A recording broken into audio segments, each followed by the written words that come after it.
it's Valerie of Valerie's and welcome to another video. Today's video is going to be an unhaul, which I know a lot of you really enjoy and maybe one or two of you automatically thumb down. So to preface this, all of these books I'm getting rid of because they have either served their purpose in my life or I just no longer am interested in reading them. Simple as that. I just don't have a lot of space on my shelves or in my life, for that matter, for holding on to these books. And all of these books I'm getting rid of are either going to people I know or to a local used bookstore. So please don't ask me if I can send you these books because the price of postage isn't even worth it. Like, just buy it yourself. Like, I'm sorry, but no, don't. Please don't ask me that.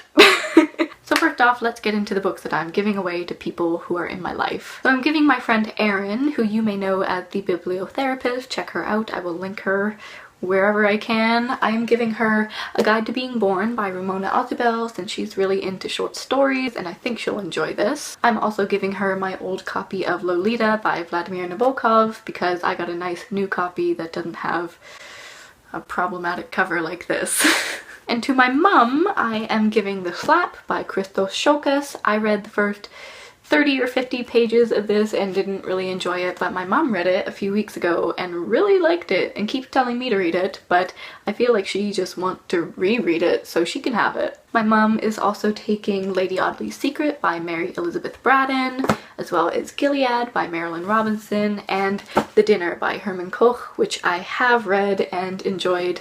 It was a nice thrilling read, but not a book that I need to go back to. Next up are some books that have just been sitting and stagnating on my shelves for far too long and I have yet to read them, and honestly, if I haven't read them by now, I probably won't get to them in the future.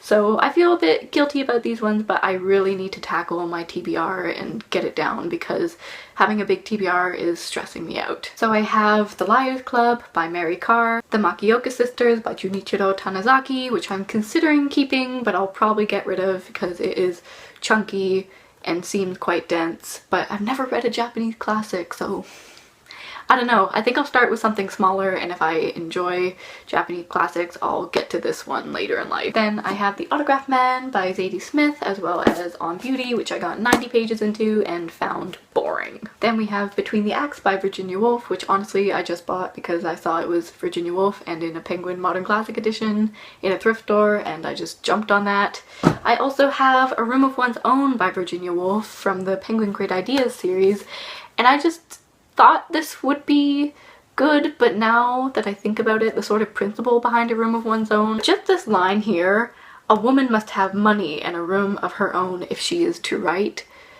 That sounds a little bit ridiculous to me, Virginia. Like, I think a woman can write and be creative without having a lot of money and leisure time and a room of her own. Like, that's icky. No.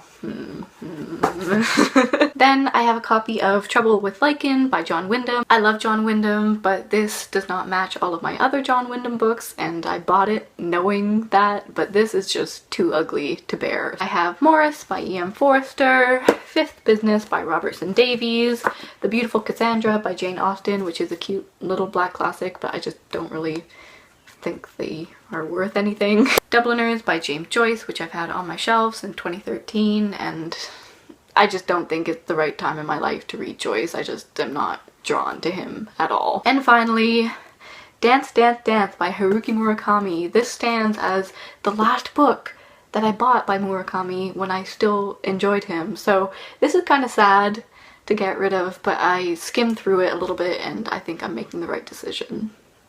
And this final pile is made up of books that I have read previously and I would have kept if I had more space on my shelves, but I don't, so they're going.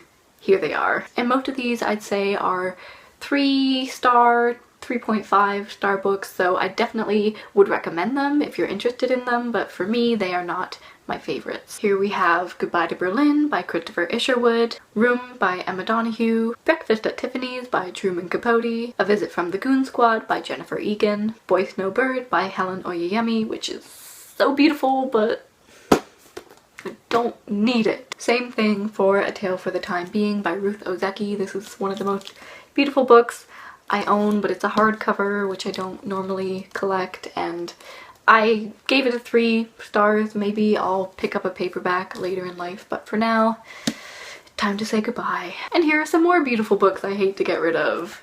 The Island of Dr. Moreau by H.G. Wells, Frankenstein by Mary Shelley, A Room with a View by E.M. Forster, I'm the King of the Castle by Susan Hill, and Perfume by Patrick Suskind, which is so gorgeous. I love all of these Penguin essentials, and I love having a collection of Penguin essentials, but all of these books were just pretty okay with me. Finally, the last 3 books are ones that I was holding on to because I read them in my earlier teen years. So I have The Time Traveler's Wife by Audrey Niffenegger, which if you think this is just like a sappy love story, you're wrong. I think this is one of the only time travel stories that I really enjoyed, and it made me cry. And then I have my copy of Wicked by Gregory Maguire, which I read when I was 11. I was obsessed with this book and all of Gregory Maguire's books back then, which is a little troubling because they were pretty sexual at times, but I loved it. I've read this a few times and I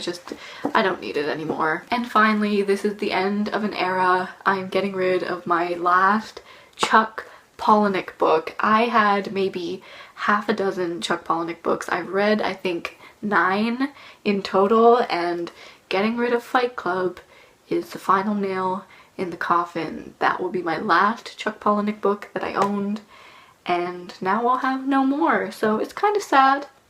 End of an era, but honestly the movie is 100 times better, so if I want to revisit the story, I'll just watch the David Fincher film, and I'll never have to think about Chuck Palahniuk again. So those were all of the books I'm getting rid of. I encourage you to cull the dead weight off of your shelves as well. I think it's a very cleansing and fun experience, and I'm always interested in seeing what people get rid of rather than what they take in. So thank you for watching this video. I hope you enjoyed it, and if I hurt your feelings at all in this video, I hope you can forgive me and get past that, because that's a shame. Maybe you should go to the hospital or something if I hurt your feelings from this.